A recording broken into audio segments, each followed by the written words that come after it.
안녕하세요, 여러분. 시어머니 시집살이보다 동서 시집살이가 더 무섭다는 말 혹시 들어보셨나요? 저는 이번에 이 말의 뜻을 고스란히 온몸으로 받아본 40대 초반의 평범한 여성이에요. 정말 다른 사람과의 대립 같은 건 피하고 싶어 하는 성격이기도 하고요. 그렇지만 제가 당한 일련의 사건들 때문에 참는 것만이 능사는 아니라는 걸 알게 됐죠. 지금 이렇게 글을 쓰면서도 그 사람들의 말과 행동을 떠올리면 지금도 피가 거꾸로 솟는 것처럼 화가 날 정도거든요. 지금부터 제가 당한 황당한 일들을 하나씩 풀어볼게요. 저는 결혼 당시에는 지금과는 다르게 영양사로 일하고 있었어요. 남편은 평범한 중소기업의 회사원으로 시댁과도 큰 문제 없이 지내고 있었어요. 그런데 그런 제가 시댁과 트러블이 생긴 건 시동생, 그러니까 남편의 남동생이 결혼을 하고 나서부터였어요. 도련님은 당시 젊은 사장으로 창업으로 작은 사업체를 운영 중이었거든요.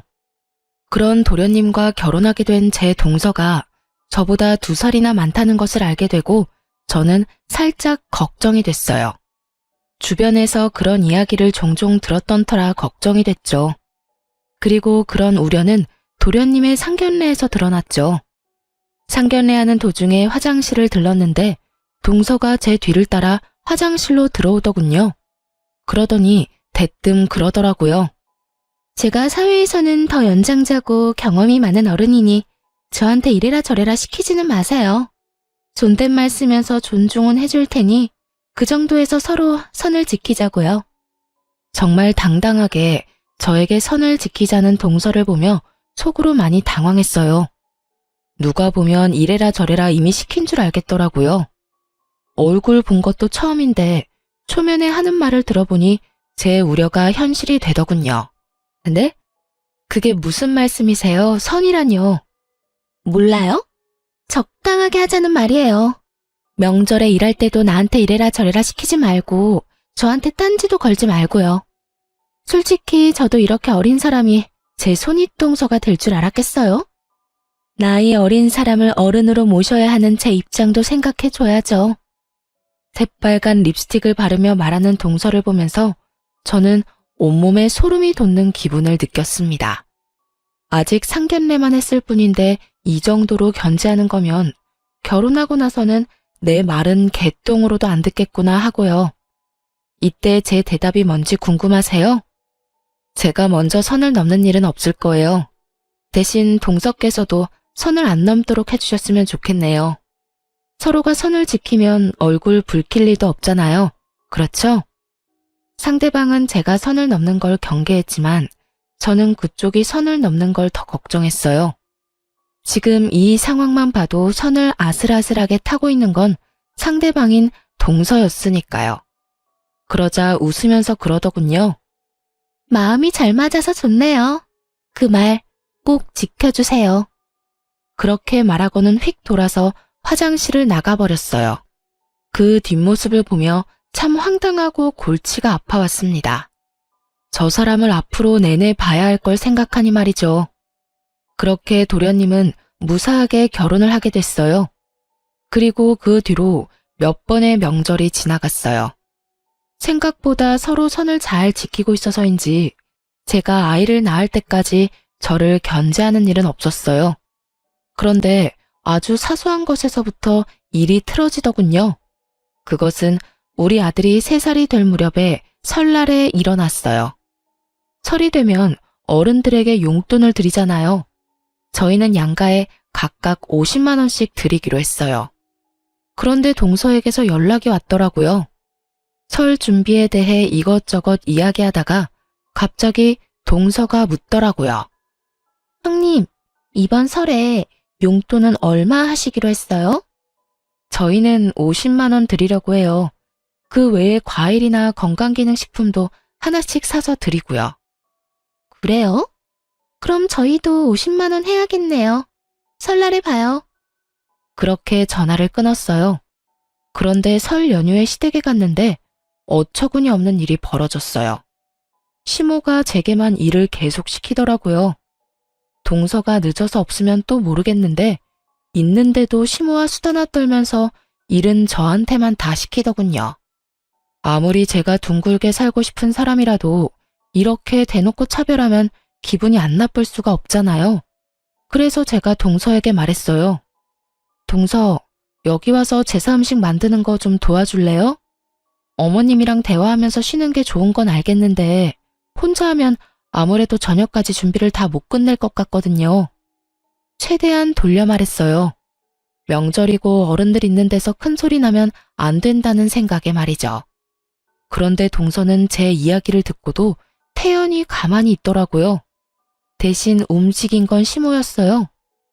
아무리 아랫동서래도 너보다 나이도 많은 사람한테 이래라 저래라 하는 건 너무한 거 아니니? 시모의 말에 저는 할 말을 잃었어요. 여기서 왜 시모가 나서는지 이해가 안 됐거든요. 네? 당연히. 너 설마 네가 먼저 이 집안에 들어왔다고 새로 들어온 동서한테 텃세 부리는 거야? 우리 집에서는 그런 텃세 용납 못한다. 시어머니를 앞에 두고 당당하게 이래라 저래라 일을 시켜? 어머님, 그게 아니라 동서는 오늘 와서 아무것도 한 게 없잖아요. 제가 지금 일을 다 하고 있는데. 그래서 네가 일 많이 하고 있다고 화내는 거야? 웃기지도 않아. 너는 그게 문제야. 네 동서가 명절이라고 돈을 100만 원 줬다. 이렇게나 시댁을 위하는 동서를 부려먹으려고 하는 거야? 네가 생각해봐라. 돈을 많이 준 사람이 움직여야 되겠니? 돈을 적게 준 사람이 움직여야 되겠니? 결국은 돈 때문이었어요. 시모가 동서 대신 나서서 제게 타박을 준 이유요. 그런데 그것도 정말 열이 받는 이유가 저는 아직 용돈을 드리지도 않았거든요. 시모도 저희 부부가 명절 때마다 50만 원 준 걸 알고 있을 테고 이번에도 50만 원만 준비한 걸 알았던 거예요. 그 와중에 동서가 100만 원을 가져왔으니 눈이 혹했겠죠. 솔직히 동서가 100을 내든 200을 내든 상관없는 일이어야 하는데 그 돈 액수에 휘둘려서 사람을 평가하는 시모 때문에 제가 이런 일을 당한다는 게 정말 짜증났어요. 어머님, 설마 돈 때문에 동서를 감싸고 도시는 거예요? 그것도 중요하지 않니? 너도 머리라는 게 있으면 생각을 좀 해봐. 동서가 그만큼 돈을 많이 냈다는 걸 알면 시어머니 말에 토를 달 게 아니라 네가 더 열심히 일을 해야지. 돈만 많이 내면 일 안 해도 된다는 말이세요? 누가 그렇게 말했어? 내 말은 돈도 많이 냈고 나이도 많으니 네가 동서에게 뭐든 시킬 입장이 아니다 라는 말이지. 말이 되지 않는 말을 참 말처럼 포장해서 말하더군요. 열받았지만 꾹 참았어요. 왜 참았는지 아세요? 다음번 명절부터는 시댁에 오지 않을 작정이었거든요. 그렇게 마음을 먹어버렸어요. 남편이 뭐라 하던 내가 하고 싶은 대로 하겠다는 생각으로 꾹 참고 제사상과 밥상을 차렸어요. 여전히 동서는 아무것도 안 하고 시모와 둘이서 하하호호하며 즐거운 시간을 보내고 있더군요. 그렇게 저녁 시간에 밥을 먹는데 시모의 행동에 저는 또 열이 슬슬 올라오는 것을 느꼈어요. 밥을 먹는데 시모가 제 앞에는 나물 반찬만 놔두더니 동서와 도련님 앞에는 고기 반찬을 놔두더군요. 그러면서 하는 말이 더 웃겼어요. 둘째 며느리 고생했다. 네 덕분에 이리 풍족한 명절을 보내는구나. 많이 먹거라. 이게 다 네가 우리 집에 들어온 덕이야. 어머님, 무슨 그런 말씀을 하세요. 어머님이 계신 덕분에 잘 되는 거죠. 그러니 제가 드린 용돈으로 맛있는 것도 사드시고 좋은 곳에 놀러도 다니세요. 간드러지는 동서의 목소리에 행복해하는 시모를 보니 배알이 뒤틀리더군요. 음식 차별하는 게 제일 기분 더럽다더니 그 말이 딱 맞더라고요. 제가 좋아하는 음식을 못 먹게 해서가 아니라 제가 직접 만든 음식조차 못 먹게 하는 걸 보니 열받아 결국 확 질러버렸어요. 저는 동서 앞에 놓인 산적을 들어서 저와 남편 앞에 가져왔어요. 그러자 시모가 눈을 동그랗게 뜨고 저를 쳐다보며 말하더군요. 예, 그걸 왜 그쪽으로 가져가? 제가 만들었는데 맛도 못 보나요? 그리고 고생은 제가 다 했는데 포상은 다른 사람이 받는 것 같아서 제 몫은 제가 챙기기로 했어요. 그러면서 보란듯이 밥을 와구와구 흡입하기 시작했죠. 너 무슨 애가 교양이 없어? 이런 식으로 마구잡이로 가져가면 어떡하니? 네가 한 게 뭐가 있다고? 제가 한 게 뭐가 없는데요?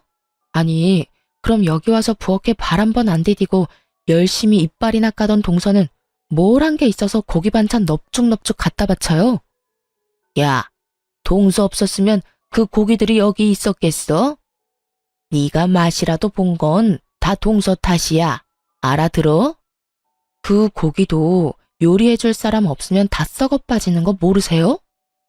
땀 흘려가며 몇 시간 동안 고생한 사람은 뒷전이고 그저 돈만 많이 낸 동서만 아끼시는 거 보니까 다음부터는 저도 돈 낼 테니까 사서 먹는 게 제일 낫겠네요. 올해 저것도 형님이라고 어디서 못된 맏며느리 행세야? 네가 맏며느리라도 맏며느리 같은 일을 했어야 칭찬을 하든 말든 할 거 아니야? 할 수 있는 거라고는 요리하는 것밖에 없는 주제에 어디서 말대꾸야? 그러니까 요리는 전문가한테 맡기세요. 저 하나한테 다 시켜먹지 마시고요. 열받은 저는 그 자리에서 일어나 바로 부엌으로 갔어요. 다들 제가 화나서 감정을 식히러 간 거라고 생각한 듯 하더군요. 저는 전혀 그럴 생각은 없었어요.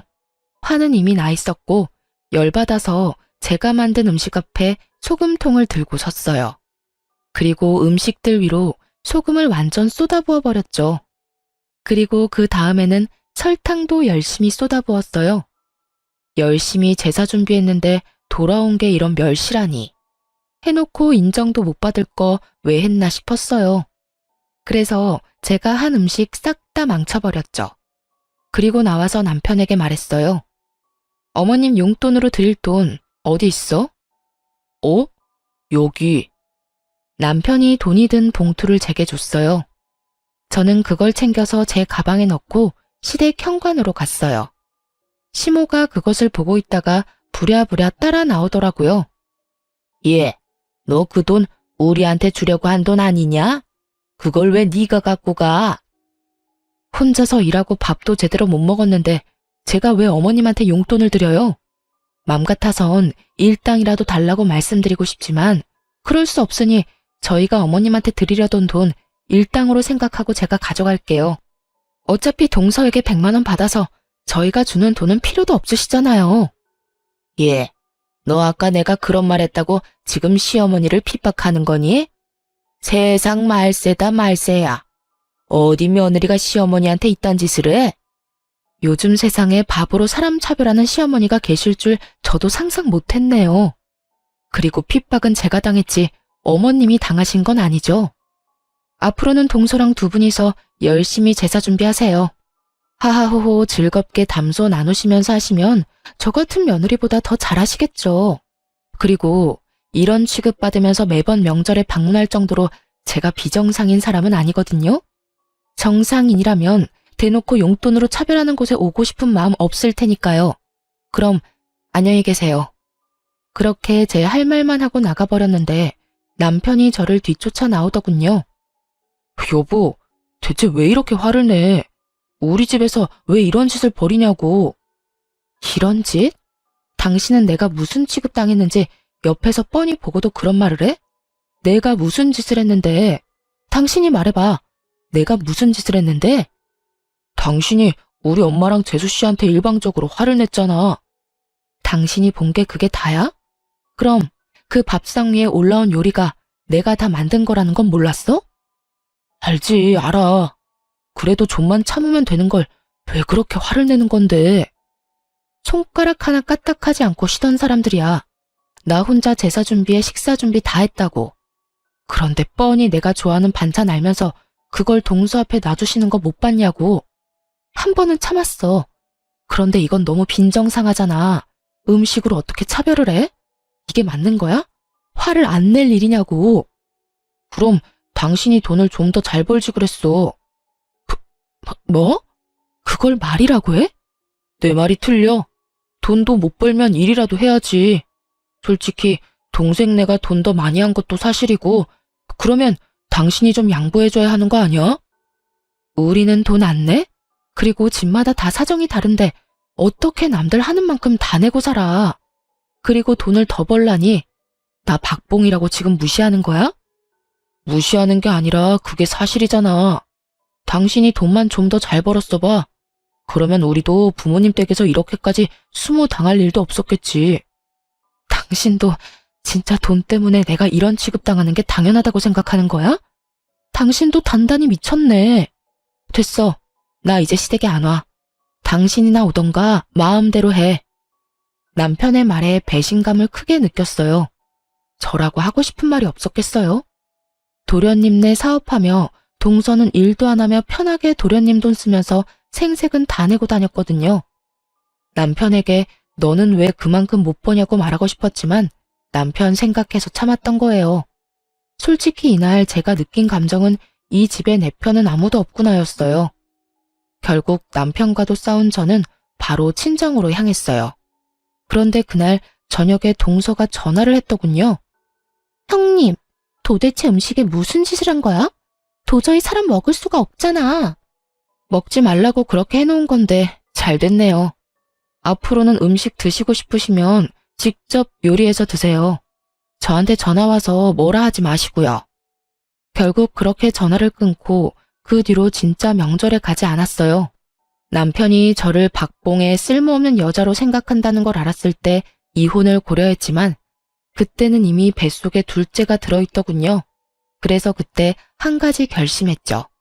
딱 한 번만 더 저를 폭발하게 만들면 뒤도 안 돌아보고 이혼해 버릴 거라고요. 2년간 시댁의 발길을 끊었더니 그제야 시모가 연락이 왔더군요. 앞으로 그런 일 없을 테니 제사 지내러 오라고요. 무슨 조상님들 벨나치 어쩌고 말은 거창하게 하는데 딱 봐도 동서의 요리 솜씨가 별로였던 모양이었어요. 시부모가 생각보다 입맛이 까다롭거든요. 결국 동서까지 전화해서 미안했다고 돌아오라는 말을 듣고 3년째부터 명절에 다시 가게 됐어요. 용서했다기보다는 이때쯤에는 제게도 변수가 생겼거든요. 바로 이직이었어요. 저는 결혼 전부터 영양사로 일을 했는데 돈을 많이 벌지는 않지만 시간은 그래도 규칙적인 편이었어요. 그런데 남편이 박봉인의 어쩌네 하는 말을 들으니 자존심도 상하고 화도 나더라고요. 그 와중에 어머니에게서 연락이 온 거였어요. 친정 부모님은 두 분이서 음식점을 운영하고 계셨거든요. 워낙 잘 되는 음식점이라 사람들도 많고 단골도 많은 곳이에요. 그런데 아버지가 손을 다쳐서 요리를 더 이상 못할 상황이 됐어요. 낫는 데까지는 시간이 한참 걸리고 그 사이에 괜찮은 사람 찾는 것도 힘들고 그래서 어머니가 저한테 전화를 하셨더라고요. 혹시 이쪽에서 일해볼 생각 없냐고 말이죠. 처음에는 애들 생각해서 시간이 좋은 영양사로 남을까 싶었는데 괜히 오기가 생기더라고요. 애들을 시댁에 맡기는 한이 있더라도 돈을 좀 많이 벌어봐야겠다는 생각이요. 어머니가 수익은 벌어들인 수입에 따라 나눈다고 하셨던 게 사실 가장 큰 이직 이유였어요. 워낙 잘 되던 가게인데다가 가족 병영으로 소규모로 하다 보니 인당 돌아오는 수익이 꽤 높았거든요. 그래서 결국은 영양사를 그만두고 본격적으로 부모님 가게 일을 같이 하기로 했어요. 그렇게 이직을 하고 2달 정도 일하는데 확실히 예전보다 훨씬 더 잘 벌게 됐어요. 힘은 예전보다 더 들었지만 쌓이는 통장 잔고를 보니 기분이 좋았거든요. 그리고 돈을 점점 더 많이 벌면 벌수록 남편도 더 좋아했어요. 그렇게 일한 지 3년쯤 지났을 때였어요. 시부모에게 연락이 왔어요. 잠깐 시댁으로 오라는 연락이었죠. 일하느라 바쁜 와중에 시간 내기 힘들어서 주말에 간다고 했는데 평소 같으면 그냥 오라면 올 것이지 무슨 주말이냐 하고 토를 달 법한 양반들이 무슨 일인지 너 좋을 대로 오라고 하시더군요. 이상한 생각이 들었지만 뭔가 중요한 일인가 싶어서 저도 일을 마치자마자 시댁으로 얼른 달려갔어요. 갔더니 시부모만 있는 게 아니었고 도련님과 동서, 남편까지 있더라고요. 도련님네도 와 계셨네요? 무슨 일로 부르셨어요? 내 긴 말 안 하마. 네 시동생 얼마 전에 같이 일하던 동업자한테 사기당했어. 그놈이 아들이 벌어놓은 사업자금을 몽땅 다 들고 날랐다지 뭐니? 그래서 지금 파산 직전까지 왔어. 내 첫째한테 들어보니 네 가게가 그렇게 장사가 잘 된다며? 네가 우리 둘째 아들 거기서 일하도록 해줄 수 없겠니? 가족 좋다는 게 뭐니? 이럴 때 돕고 사는 거지. 안 그러냐?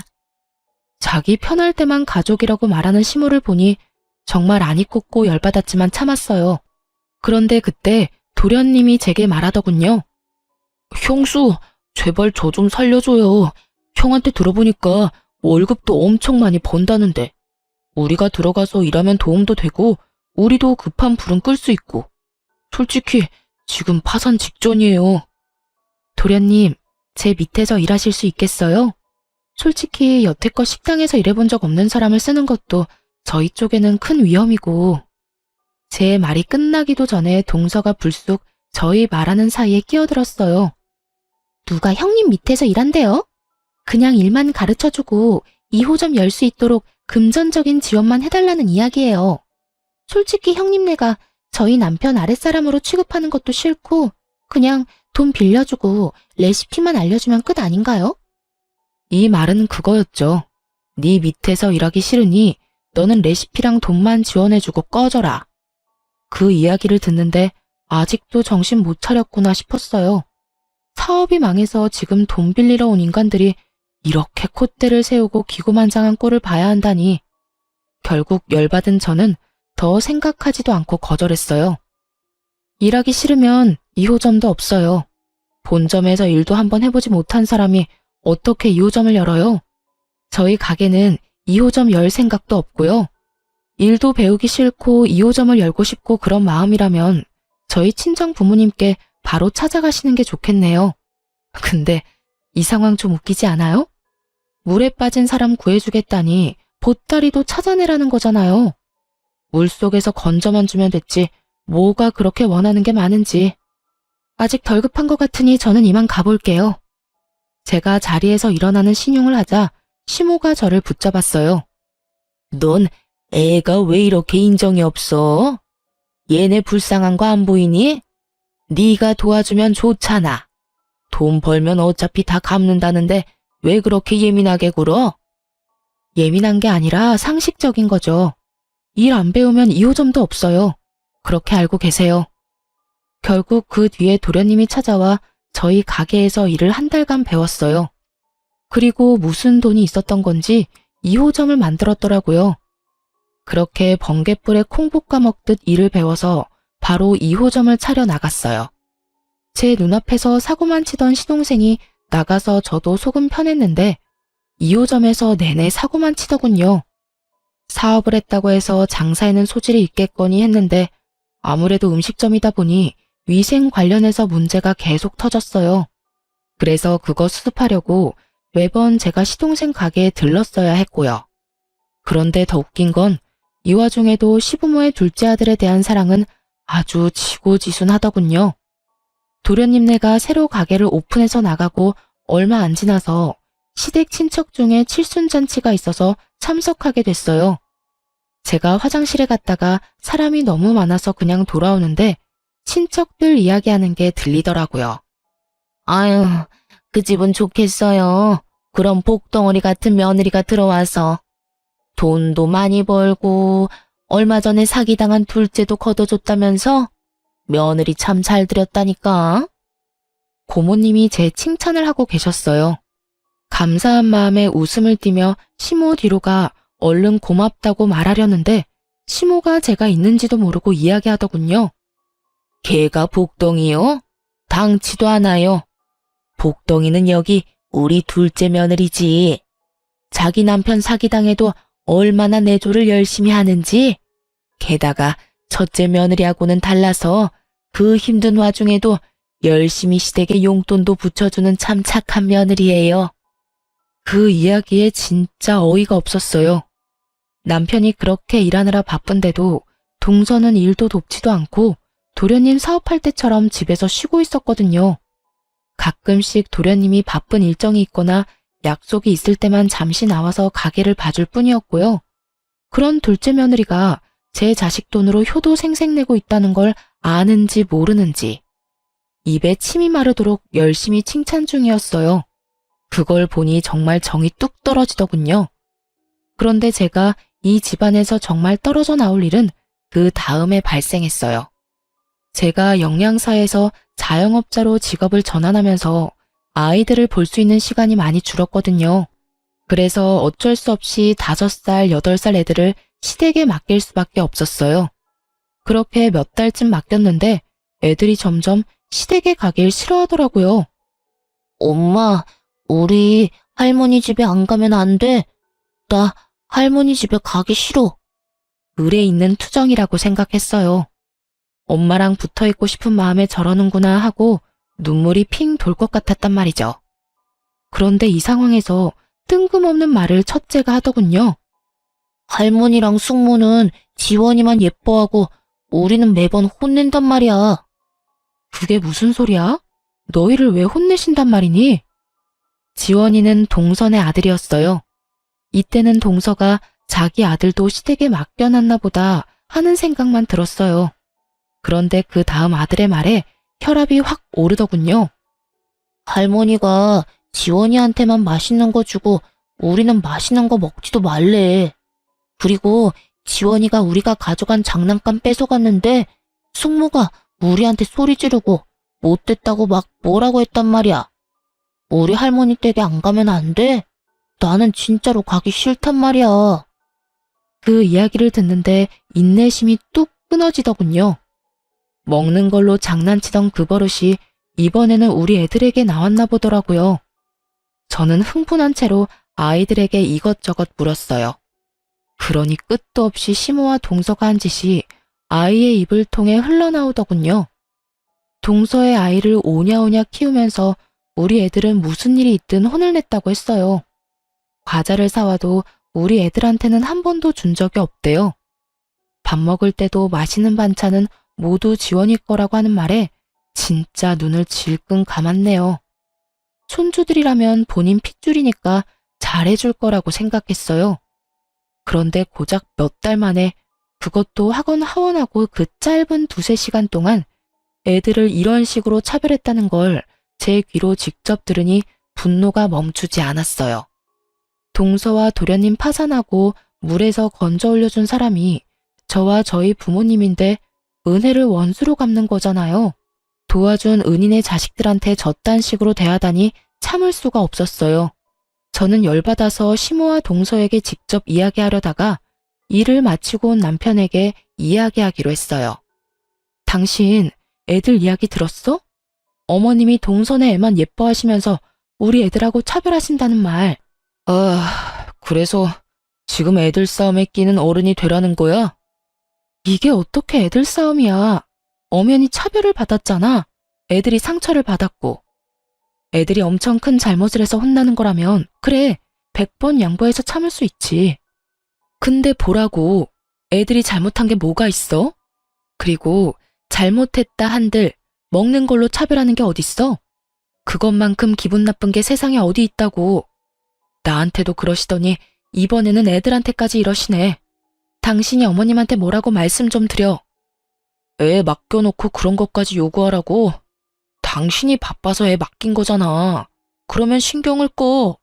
그리고 솔직히 네가 우리 집에 못하니까 애들이 적골 당하는 거지. 재수 씨처럼 나긋나긋하게 좀 굴어봐. 사람을 이렇게 달달 볶지 말고. 당신 지금 내가 잘못해서 애들이 당한다는 말 그거 진심으로 한 말이야? 내가 바빠서 애 맡긴 것도 다 내 탓이라고, 이 미친놈아. 박봉이라면서 나더러 돈 좀 많이 벌라고 한 게 당신이야. 어디서 책임전가야? 돈 많이 벌어다 주니까 이번에는 뭐? 내가 나긋나긋하지를 못해서 우리 애들이 차별당한다고? 그게 아빠라는 인간이 할 소리야? 지금 당장 화내고 뭐라 해도 모자랄 판에. 내가 한마디 하는데 당신 요새 이상해. 돈 많이 번다고 기고만장해져서 우리한테 당신 잣대 들이대는 것 같은데 그거 그만하라고. 매번 돈 번다는 이유로 우리 집안 행사에도 빠지고 애들도 제대로 안 보고. 그게 엄마냐? 그게 며느리냐고. 그 돈으로 잘 먹고 잘 살고 있잖아. 이번에 새로 이사한 것도 집안에 새로운 가전 다 들인 것도 다 내 덕분 아니야? 그런데 뭐? 내가 아무것도 안 해? 네가 처먹고 누리고 있는 모든 게 내 주머니에서 나오는데 당신이 그딴 이야기를 한다고? 당신이 나를 그렇게 바닥으로 생각하는지 몰랐네. 알았어. 당신이 나를 얼마나 무시하는지 알게 됐으니까 이혼하자. 왜 살아? 동서처럼 나긋나긋하고 일 안 하고 집에서 돈만 축내며 남편 돈으로 생색내는 예쁜 장식품 같은 여자나 구해서 살아. 나처럼 악착같이 돈만 버는 여자 때려치우고. 나도 너 같은 놈 때려치우고 딴 남자 찾을 테니까. 박봉이라고 난리칠 때는 언제고 이제 와서 딴소리를 해? 에라이 천하의 나쁜 놈 같으니라고. 그런 말이 아니잖아, 여보. 저를 잡는 남편놈 손을 뿌리치고 저는 애들을 데리고 친정으로 와버렸어요. 정말 화가 머리끝까지 나서 참을 수가 없었어요. 애들은 이 상황이 뭔지도 모르고 어안이 벙벙한 상태였고 부모님은 그런 저를 이해해 주셨어요. 그간 제 마음고생을 누구보다 가까이서 봐주신 분들이었으니까요. 그런데 아무리 생각해도 동서가 우리 애들을 혼냈다는 걸 듣고는 가만히 참을 수가 없겠더라고요. 도련님한테 전화를 걸었어요. 그리고 내일 가게에 있냐고 물었죠. 가게에 필요한 물건을 2주에 한 번씩 보내주는데 가져가야 한다고 말이죠. 그랬더니 내일은 자기가 약속이 있어서 와이프한테 가게를 맡겨놓을 거라고 모레 직접 본점으로 찾아오겠다고 하더라고요. 저는 내일이 기회라는 생각이 들었어요. 그래도 도련님 없을 때 이야기하면 둘 다 아이 키우는 엄마 입장에서 대화가 잘 통할 수도 있잖아요. 다음날 점심에 동서가 일하고 있다던 도련님네 가게로 향했어요. 그리고 충격적인 장면을 목격하고야 말았어요. 동서가 시동생이 아닌 다른 남성과 가게 안에서 만나고 있더군요. 보통 사이가 아닌 게 확실했던 게 팔짱도 끼고 서로 허리에 손도 두르고 여하간 분위기가 보통이 아니었거든요. 저는 동서와 이야기하겠다는 애초의 목적도 있고 그 상황을 핸드폰으로 녹화하고 있었어요. 솔직히 좋은 약점 하나 잡았다는 생각이었어요. 그리고 두 사람이 잘 보이지 않는 구석에서 입을 맞추는 장면까지 녹화할 수 있었던 저는 그 길로 집으로 돌아왔어요. 이걸 언제 터트릴까 했는데 그날 저녁 남편이 시댁으로 오라더군요. 시댁에 갔더니 남편 놈이 아주 당당하게 이혼 이야기 하자고 하더라고요. 모든 시댁 식구들이 있는 곳에서. 그런데 동서가 제일 웃겼어요. 형님, 아무리 그래도 애들 말만 믿고 저희한테 이러시는 건 너무하죠. 저희라고 좋아서 애들 혼냈겠어요? 애들이 혼날 짓을 해서 혼냈는데 혼낸 것도 화가 나긴 하는데 음식 가지고 차별했다는 것 때문에 더 열받았거든요. 우리 애들이 바보라고 생각하는 거 아니죠? 어쨌든 이혼 번복 안 해요.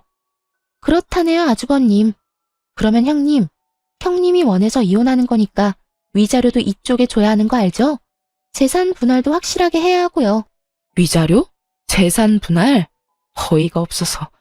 내가 무슨 명목으로 이혼하는 줄 알아요? 당신들 시댁 때문에 이혼하는 거야. 남편 놈은 그 사이에서 아무 도움 없이 나한테 성질만 내서 그렇고 음식으로 차별하고 용돈 적게 줬다고 일 부려먹고 사람을 인간으로 대해줬으면 이혼을 할 리가 있겠어?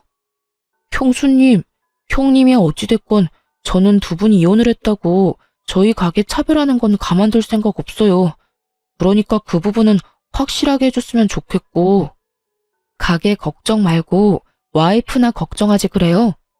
그렇게 끼고 돌며 사랑하는 도련님네 와이프 다른 남자랑 바람나서 지금 난리도 아니던데? 막말로 그 집 애들이 누구 씨인지 알게 뭐야? 뜬금없이 떨어진 폭탄에 시댁이 한순간 고요해졌습니다. 저는 그 고요함을 즐기며 그 속에 전혀 고요하지 못한 동서의 얼굴을 보며 핸드폰을 열어 동영상부터 켜줬어요. 도련님 약속 있다고 가게 동서한테 맡겼죠? 보세요. 거기서 낯선 남자랑 둘이서 얼마나 즐거운 시간 보냈는지. 그리고 그 순간 시동생이 제 폰을 들고 가서 요리조리 화면을 확대해 보더니 얼굴이 새빨갛게 분노로 터질 것처럼 변해버렸어요. 어떻게 당신이 이 사기꾼하고 같이 있어? 사기꾼? 갑자기 등장한 단어에 저도 당황한 찰나 동서가 그 자리에서 시동생에게 무릎을 꿇고 빌더라고요. 여보, 잠깐 내가 정신이 나갔나 봐. 그러려고 그런 건 아닌데. 너 미쳤어? 어떻게 우리 회사 망하게 한 사기꾼 놈이랑 붙어먹어? 알고 보니 동서의 상간남이 시동생 회사를 말아먹은 시동생의 친구이자 동업자였던 사람이었더군요. 동서도 참 지고지순하더군요.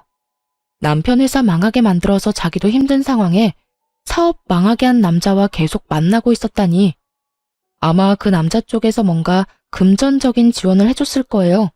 아니면 두 사람이 여전히 만나는 게 이해가 안 가니까요. 그런데 그 상황에 더 배신감을 느낀 사람은 시모였더라고요. 야, 너 어떻게 이럴 수가 있어? 네가 우리 아들 사업 망하게 한 놈이랑 붙어먹었어? 너도 저 사기꾼이 아들 사업 망하게 하도록 도와줬지?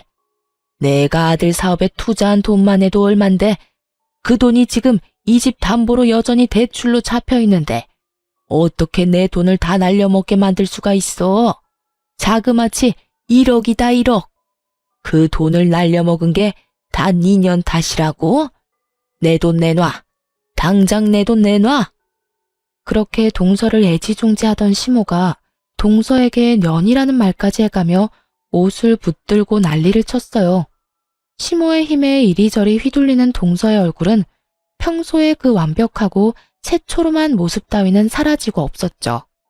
어머니, 설마 동생한테 이 집 담보로 대출받아서 사업자금으로 줬어요? 제가 그렇게 하지 마시라고 말씀드렸잖아요. 항상 동생 왜 있는 거 다 동생한테 퍼주지 못해 안달이세요? 여태껏 가지고 있던 재산 다 동생한테 털어줬으면 됐지. 설마 매달 돈 달라고 하신 거 이 담보대출 이자 때문에 달라고 하신 거예요? 아, 설마 이번 동생 가게에도 돈 대주신 거 아니죠? 야, 너 말해봐. 엄마한테도 돈 받았어? 나한테 2천만 원 빌려갔잖아. 남편의 말에 저도 깜짝 놀랐죠. 그때 2호점 연다고 돈 빌려달라고 했을 때 제가 거절했는데 남편이 몰래 동생에게 돈을 줬을 거라고는 상상도 못하고 있었거든요. 참, 저 몰래 많이들 시동생과 동서를 도와줬더라고요. 결국 남편도 시모의 행동에 열이 받아서 또 분노해서 난리가 났죠. 동서의 불륜 동영상 하나로 집안이 연쇄적으로 난리가 난 걸 보니 속으로 참 웃겼어요. 서로가 서로를 비난하며 니 탓 내 탓하고 있었거든요. 그렇게 나긋나긋하고 용돈 잘 주는 며느리에서 순식간에 죽일년이 된 동서를 보며 저도 그제야 마음의 응어리가 좀 가라앉았어요. 그렇게 서로 탓만하는 사람들 보며 남편에게 말했어요. 소송할 거고 위자료는 아마 당신이랑 당신 집안에서 전부 내야 할 거야. 우리 쪽 변호사는 상당히 자신 있는 모양이더라고. 그럼 앞으로 연락하고 싶으면 변호사 통해서 연락해. 그렇게 말하고 나와버렸어요. 그리고 어떻게 됐을까요? 시동생이 운영하던 저희 가게 2호점도 망해버렸어요. 사업한다는 인간이 개인사를 가게 운영하는 데까지 끌고 들어와서 결국에는 고객들 다 떨어져 나가고 폐업하게 됐더라고요. 그리고 그 덕분에 남편이 지원해줬다는 2천만 원도 훅 순식간에 사라져버렸죠. 그때 돼서야 제정신이 돌아왔나 보더라고요. 저를 찾는 전화를 미친 듯이 하더라고요. 저는 할 말 없으니 변호사 통해서 말하라고 했고요. 나중에 장문의 문자가 왔는데 보고 있으려니 웃기지도 않았습니다. 남편이 저한테 그렇게 한 이유가 자격지심 때문이었대요. 제가 영양사로 일할 때는 자기보다 돈 덜 벌어서 무슨 일이든 큰 소리 칠 수 있었는데 제가 부모님 가게에서 일하게 되면서부터 돈을 더 많이 벌었잖아요. 그것 때문에 열등감과 자격지심에 저한테 뭐든 그렇게 화를 내고 싶었다네요. 근데 참 웃긴 게 그냥 우리끼리 잘 지냈으면 제가 버는 돈도 누리면서 잘 살 수 있었을 텐데 꼴랑 자존심 하나 세워보려고 하다가 결국은 위자료에 재산 분할까지 해야 돼서 살고 있던 집 저한테 넘기고 월세 들어갔다잖아요. 그 집 자체가 저희 반반 내고 들어간 집이라 다 정산하고 나니 남은 건 없던 거죠. 그런데도 시모가 장남인 자신이 아니라 동생만 챙겼던 걸 알고 나서는 시댁으로 들어갈 생각도 안 하더군요. 혼자 살 거라네요. 부모 부양할 생각조차 없다고 그렇게 시댁과 연 끊고 지낸대요. 시동생은 동서를 용서하고 같이 살아보려고 했다고 해요. 그런데 동서는 이혼하고 싶어 했고요. 근데 결국은 이혼을 안 하고 여전히 같이 살더라고요. 그 이유를 알고 나니 웃겼는데 동서가 그 불륜남한테 버림받는 바람에 갈 곳이 없어져 시동생 옆에 딱 붙어 있으려고 했다네요. 자기도 비빌 언덕은 있어야 한다고 생각했나 보더라고요. 그런데 그 불륜남이 시동생에게 붙잡히면서 일이 복잡해진 거죠. 불륜남이 자기 혼자 죽기는 싫었는지 동서가 사업 망하도록 도와줬다면서 돈 빼돌릴 때 도움 줘서 그만큼 가져갈 수 있었던 거라며 다시 폭탄 하나 터트린 거예요. 결국 그 이야기 듣고 시동생이 열받아서 내치려고 했는데 동서가 빌고 빌어서 결국 같이 산다고 해요. 그치만 돈도 다 잃고 가게마저 폐업되고 나서는 갈 곳이 없어서 시댁에 들어가서 지낸다는데 아주 노비처럼 지내고 있다고 하더군요. 그 사람이 뭘 하든 저는 제 인생 가야 하는 게 맞는 거죠. 저는 이혼 후 그 집 팔고 부모님한테 말해서 근처 좋은 상가 건물로 가게를 확장 이전하기로 했어요. 집 한 돈 다 넣었어요. 그리고 1층은 가게, 2층은 저희 집, 3층은 부모님 집으로 해서 3층짜리 근생 건물을 샀어요. 2층에 집이 있으니 애들을 따로 봐줄 사람은 찾지 않아도 되고 조용할 때마다 올라가서 확인만 하면 되니 훨씬 마음이 편했어요. 애들도 할머니 댁에서 구박받으며 사는 것보다 지금 집을 더 좋아하고요. 그렇게 몇 달쯤 뒤였을까요? 제가 시모와 동서를 마주하게 된 일이 있었어요. 저는 가게 청소하고 밖으로 쓰레기를 버리러 온 참이었고 두 사람은 저희 가게 앞을 지나가고 있더라고요. 그런데 동서가 시모의 짐을 모조리 들고 낑낑거리는 표정으로 시모의 뒤를 따라가고 있었어요. 저는 저 사람들 지나가면 들어가야겠다 싶었어요. 괜히 마주치고 싶지 않았으니까요. 그런데 시모가 갑자기 저희 가게 앞에 멈춰서더군요. 그러더니 갑자기 혀를 차고 말했어요. 생각할수록 열받네. 왜 네가 우리 집에 들러붙어 있어? 식충이 같은 인간아. 아우 속상해. 첫째 며느리가 우리 집에 남아 있었으면 저 친정 돈으로 우리가 망하지 않았을 수도 있는데 내가 그때는 왜 그런 생각을 못했는지 알 수가 없어. 네가 나를 돈으로 꼬드겨서 그런 거지. 시모의 뾰족한 화살이 동서를 향해 쏘아졌어요. 동서는 억울한 마음이 드는 듯 입을 삐죽했지만 아무 대답 못하고 고개만 숙이고 있더군요. 아들 새끼 망하게 할 때부터 네가 우리 집 화근이라는 걸 알아야 했어. 네가 양심이라는 게 있으면 이렇게 우리 집에 빌부터 살 게 아니라 일자리라도 알아봐서 내 돈이라도 갚아야 하는 거 아니니? 매번 네 서방한테 힘든 일 다 시키고 그 돈으로 펑펑 돈이나 쓰고 네가 인간이야? 결국 소리가 커지고 주변 사람들이 한두 명씩 밖으로 얼굴을 내보이자 어쩔 수 없이 제가 나섰어요. 저희 가게 앞에서 이런 일이 벌어지면 가게 이미지에 타격을 입잖아요. 남의 가게 앞에서 큰 소리 내지 마시고 빨리 지나가세요. 여기서 이러신들 제가 그쪽 집에 다시 돌아갈 일도 없고 이 가게가 그쪽 집안 것이 될 일도 없으니까요. 제가 등장하자 시모 얼굴이 반가운 빛을 띠더군요. 이혼 전에는 볼 때마다 마땅찮은 표정만 짓더니 사람 마음 참 간사해요. 가게 잘 되는 걸 보면 볼 때마다 잃어버린 것이 얼마나 소중한지 깨닫게 됐나 봅니다. 그래도 다시 돌아갈 생각 따위 전혀 없지만요. 어머 얘, 너 있었니? 요즘은 어떻게 지내? 우리 손주들은 잘 지내고 있지? 우리도 요즘 손주들 얼굴 보고 싶어서 눈물이 날 정도란다. 네가 마음을 조금만 써서 우리랑 손주들 만나게 해주면 이번에도 동선의 아들하고 비교하면서 차별하실 건가요? 죄송한데 애들 차별하셨으면서 우리 애들 왜 궁금해하세요? 차별이라니 그건 다 네 동서가 시켜서 한 일이야. 아니었으면 내가 내 핏줄 싫어할 일 없잖니. 요즘에 지원이 그것이 얼마나 기고만장해졌는지 몰라. 그런 눈치도 없는 애보다 너희 애들이 훨씬 낫지. 그러니 너도 이만 오해를 풀고. 그 이야기를 가만히 듣던 저와는 달리 누군가는 시모의 이야기에 기분이 퍽 나빠진 모양이었어요. 어머님, 누가 시켰다고 그러세요? 그리고 애 놔두고 그렇게 차별하시는 거 아니죠? 제가 여태껏 어머님한테 어떻게 했는데 이혼해서 이제 가족도 아닌 사람 앞에서 저를 이렇게 구박하실 수가 있는 거예요. 이거 봐. 감히 눈 동그랗게 뜨고 시어머니를 노려봐? 네가 지금 나한테 눈 크게 뜨고 대들 수 있다고 생각하니? 어이가 없어서 지금 내 꼴을 좀 봐라. 네가 우리 아들 두고 그런 미친 짓을 저질러서 내가 지금 이 모양이 꼴 아니냐? 그게 왜 제 탓인데요? 어머님이 뿌린 대로 거둔 거지. 저도 이런 짓 못 해먹겠어요. 아무리 잘못했었어도 그렇지. 용서해줬으면 이렇게 부려먹지나 말아야죠. 동서는 그 상태 그대로 짐을 다 팽개치고는 씩씩거리며 가버리더군요. 제가, 아휴, 봐라. 지금 집안이 이 모양이야. 역시 맏며느리가 없으니 기강이 안 사네.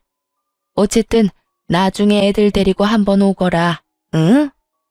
무슨 착각하시는 건지 모르겠지만 저희 애들은 그쪽 집에 안 가요. 애들이 뭐라고 하는 줄 아세요? 할머니 댁 안 가서 너무 좋대요.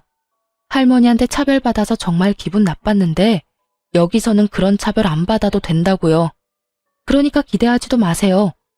애들 차별할 때는 언제고 이제 와서. 제 말에 시모가 얼굴이 올그락 푸르락 하더니 결국 아무 말 못하고 땅에 떨어진 짐을 주워서 어그적 집으로 걸어가더군요. 결국 돈으로 저울질하다가 두 며느리에게 버림받고 둘째 아들이 돈 잘 버는 것 같아서 거기 돈 쏟아부었다가 그 사실을 알게 된 장남에게 버림까지 받았네요. 덕분에 사람을 마음으로 대하지 않으면 저렇게 순식간에 망할 수도 있다는 걸 알게 됐네요. 어찌됐든 시댁 사람들은 모두 저에게는 최악의 사람들이었어요. 나중에 들어보니 동서는 이때 저와 마주치고 시모와 언쟁을 벌인 다음에 그대로 집을 나가버린 모양이었어요. 제게 고통을 준 사람들이 모두 벌을 받은 걸 확인하니 마음이 좀 편해졌어요. 여전히 저는 아이들 둘 키우며 열심히 살고 있어요. 지금은 저희 부모님이 하시던 가게를 이어받아 열심히 사장으로 일하고 있습니다. 앞으로는 이런 사람들과 엮이지 않고 좋은 인연만 만들면서 잘 살아볼 예정입니다. 여기까지 제 이야기 들어주셔서 감사합니다.